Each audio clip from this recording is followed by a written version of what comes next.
This week, I've taken the opportunity to play every single mode in Fortnite, including the Lego Minecraft thing and, of course, Guitar Hero 2023. And we're going to start with the best game mode Fortnite has ever made, Save the World. I'm sorry, does anyone even play this anymore? It's abandoned! You know what, I'll give this one the benefit of the doubt, because when I first saw it, it looked really cool, but when you click on it now, in comparison to everything else we've got from Fortnite and Epic Games as a whole, it looks really dated. You know when like you go back to play Modern Warfare 2, like the original one, and the UI looks like it was made by your grandfather? Well, this is the kind of vibe that you get from Save the World. The gameplay itself is actually pretty fun. Once you get past the tutorial and you're able to just kind of have fun doing your own thing, it's actually pretty decent. Everything from the AI to the UI to all the other letters in the alphabet, it just kind of makes it feel like something that was made a very long time ago and just hasn't been shown any love ever since. Now, I'll be completely open and honest, I haven't played this thing all the way through, and I don't think I ever will, because even when you compare it to something like the Forest Guardian map, which is made by Epic, but it's like a demonstration of everything that you can do yourself using the creator tools, I feel like we could do better ourselves than what Epic did with Save the World. And maybe it was great at the time, but now it's just, not so much. Moving on to Lego Fortnite. Now, this is something I was super excited about. Like you, probably a huge fan of Minecraft. Seeing the trailer and everything was really, really cool. And honestly, I didn't know if it was going to be a separate game or built into Fortnite, and they did it the right way. So I dived straight in the day it was released. It all felt so weird. Like I was exploring and trying to figure out how to make my own tools and how do I survive in this weird landscape that I've never been in before. And you kind of get a bit of a tutorial. It's not like a full-on walkthrough, but kind of more hints towards, okay, maybe you should go and do this, and you have an option to go and do that. But for the most part, you just kind of figure everything out by yourself, and I really liked that aspect of it. The graphics are great, and once you get the swing of how all the mechanics work, it's really kind of intuitive, until it isn't. And this is like my first gripe with the game mode itself. Okay, so you've got this kind of tutorial leading you through the very basics, and then the tutorial just stops dead, and it doesn't give you a warning. It's just, okay, well, we're done with the basic stuff now, good luck! And I swear for like 2-3 hours, I was stuck trying to figure out why I couldn't mine this rock. Then I realized that you actually have to upgrade the crafting table in order to level up your pickaxe, and then you use that pickaxe to get the rock that lets you get an even better pickaxe, and that's pretty much how the rest of the game goes. So I carried on playing through the game for another 8 hours. I was like an addict, hooked on this new sensation, this new dopamine hit, and then I ventured into this weird area that I wasn't familiar with, and I didn't realize everybody was over leveled, and I died, and I lost absolutely everything. Rage quit for like 2 days, and yep. That was an adventure. But in terms of whether or not I like this game, dude, it's incredible, and I feel like considering this is a free thing inside of Fortnite, which is a free game in the first place, and you have to pay for like 15 quid just to get access to Minecraft now, I think it is genuinely an incredible game, and I can see so much potential here. I just really hope that Fortnite utilizes it and changes some of the things that I'm about to point out, which kind of annoyed me a little bit. I wrote a bunch of these down, so I'm just going to go through all of them at once. The first of which is you can give your companions tools and weapons and stuff, which is awesome because they can kind of come along with you and help you mine stuff. It's cool, but you never know what they have, and if it breaks, it just randomly disappears and you never know that it's gone. So an option to be able to see what tools they have, like see their own little inventory, that would be pretty sweet. Also, something I never thought I'd be complaining about in a game is aim assist, and honestly, like, I like a little bit in Fortnite, I like a little bit in Warzone, but this is extreme, this is crazy. I'm playing on a PS5, and when I aim my bow and arrow thing to point towards an enemy, it locks on this huge radius around the target rather than the target itself, and as the target moves, so does my arrow, so I have to manually push against the aim assist to hit the freaking dude, and there's no option to turn it down. You're genuinely just stuck with this terrible aim until Fortnite decides to patch it out. Likewise, I'm playing on PS5, and maybe this is a personal one for me, but I like to use L1 and R1 to shoot and aim rather than L2 and R2, which gives you like the feedback on the controller. So those are my default settings for Fortnite the Battle Royale, but then you come over to the Lego Fortnite and you lose all of your button mappings. And yet again, there's no option to remap the buttons, so you're just kind of stuck with this really weird layout layout that is completely different to what you would use for every other game. Then there are a couple of other little things that kind of just bug me about the game, like when you transfer one item from your inventory to a chest, it doesn't stack,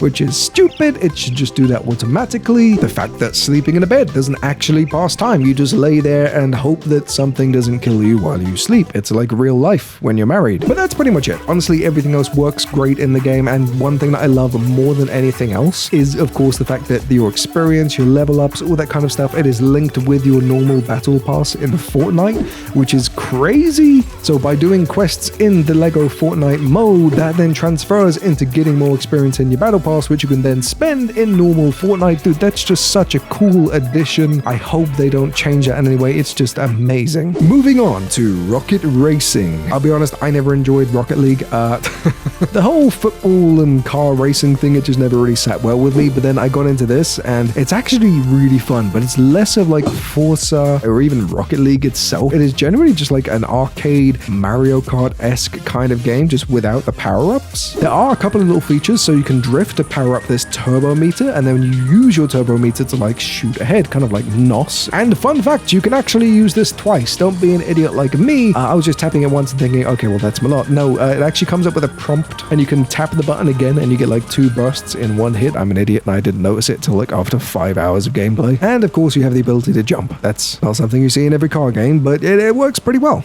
And the reason it works so well is because the majority of the maps in Rocket Racing are actually really well designed. There are a couple of just basic circuits and things like that where you go around in a loop, but then you get crazy ones like this where you're like jumping around and through obstacles using your turbo and your jump, and then trying to land and jump between little boost pad things, and it's so fun. Honestly, I don't really have that many gripes with this one. Like, it's a very simple game mode. I would like some like power-ups or something kind of like Mario Kart-esque to make it a little bit more interesting, but for the most part, like, I feel like the game is here. You just need to like add in a couple of features here and there. Once again, all of your unlocks and XP and all that kind of stuff, that goes straight to your battle pass, so that's another way of leveling up just by racing rather than going around shooting people. Awesome job. Plus, you get the opportunity to unlock different wheels and cars and decals to make your whole experience playing this game mode so much more rewarding. So at this point in my recording process, I actually took a break because I was waiting for the Fortnite Festival to be released, and I went back to Battle Royale, and honestly, without getting all nostalgic and deep, like, it gave me a new appreciation for the Battle Royale mode itself. I've always loved Fortnite for just being a Battle Royale, and then even when they started introducing things like making your own maps and custom game modes and all that kind of stuff, it was such a cool new way to engage with the game. But being able to have the Battle Royale there when I want it, but also be able to access a Minecraft-esque game, a racing game, a music game, all from one individual platform, have all of your experience and your levels and everything synced up together. Dude, this is the dream! So going back into the Battle Royale mode, which I have always loved, I don't feel like the new additions to the game will ever retract from what made me love Fortnite in the first place. If anything, it's kind of centralized my attention on what they're doing, on Epic Games as a whole, because now I have access to so many different genres that I love all in one place. Plus, when I have games like this and I just constantly die, I can just go and switch over to Fortnite Festival and blow off some steam by chilling with The Weeknd. And that is exactly what I did. On the day this game mode released, I jumped into Fortnite Festival, one of the first players in the world to ever do so, and I was ready to experience something awesome. I was ready to play some tunes and get my Guitar Hero on, and then the whole thing crashed and I wasn't allowed in. It's like the Big Bang event all over again. This is great. After an hour or two of troubleshooting, I actually figured out that I had to restart the game. There was some kind of bug, but anyway, I managed to get in,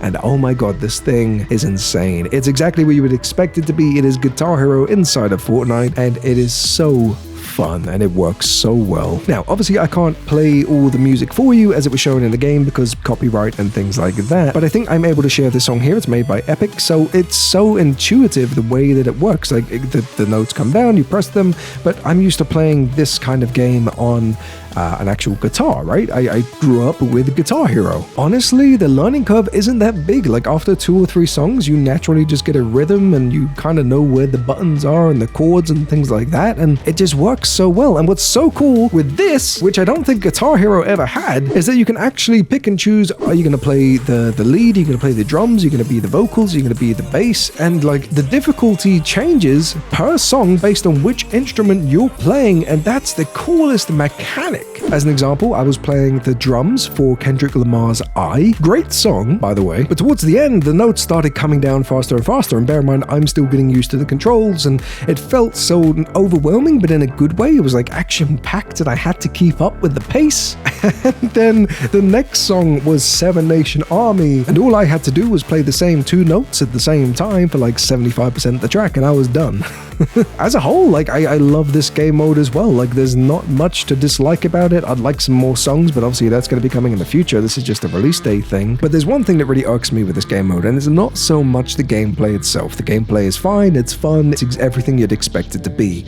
But it has its own battle pass system, but the battle pass for this kind of addition, this little game mode inside of Fortnite, is more expensive than the battle pass for Fortnite as a whole. So you remember how we were saying that Lego Fortnite was so great because everything is kind of integrated into the main Fortnite experience, and that's what makes it so cool. Same with Rocket Racing. Everything you unlock, you get like cars and all that kind of stuff, and it's all transferred into the main game. You have elements of that with this game mode, but the fact that you have to pay double the price of a normal battle pass to be able to get some of the cool stuff and transfer that maybe at some point in the future into the other game modes, I don't know, it just didn't really leave a good taste in my mouth. Like, not only would you be paying for the normal battle pass, which you get all the bonus XP and things like that with through playing all the other game modes, but if you wanted to do something like that with this, you'd have to pay another 20 quid on top of what you're already paying. Like, and I get it, maybe they have licensing fees to cover, or they've got to pay some of the artists a bit of extra money for coming onto their game, but I don't know, I feel like there are probably better ways of doing it than trying to ask people to pay for a second battle pass inside of the same game. That's pretty much it for the review. There were a couple of other things that I want to point out, like please reorganize the menus and the passes and the shops and things like that. As great as all the integration is, it does look incredibly messy, and it's kind of intrusive in some ways. If you're just looking for a certain type of content, you have to sift through a bunch of things you don't want. And one like gripe that is killing me at the moment with every single one of these new modes, they all come with quests that give you XP and level ups and things like that, but you can't see the quests. You have to exit the game to check your quest stats and then go back into the game to continue doing your mission, which is kind of stupid. But that's pretty much all I have to say, and I definitely don't want to end this in a negative way, because all of the updates that Fortnite have added over the last week have been remarkable, and I'm going to be playing them for countless hours in the future. It was only today my wife and one of my kids came up to me, they saw me playing this game, didn't recognize it as Fortnite, and they genuinely wanted to play. My wife jumped in to play Rocket Racing. She hates video games, but she loved the look of this. She doesn't like sweaty Fortnite Battle Royale matches, but she would play with me on this one. It's so cool to be able to have another way to interact with my family who aren't hardcore gamers. Personally, I can't wait to see the updates that come to Lego Fortnite in particular, because I see this as being the next big thing, the next Minecraft, and if anything, it will give Mojang a push up the backside to actually put more than one update and one mob into the game per year, now that they've got some serious competition. Thank you so much for watching. Make sure you enjoy your time in Fortnite and use creator code HeroVibes in the store. Subscribe to the channel for more content just like this, and I will catch you guys in the next one.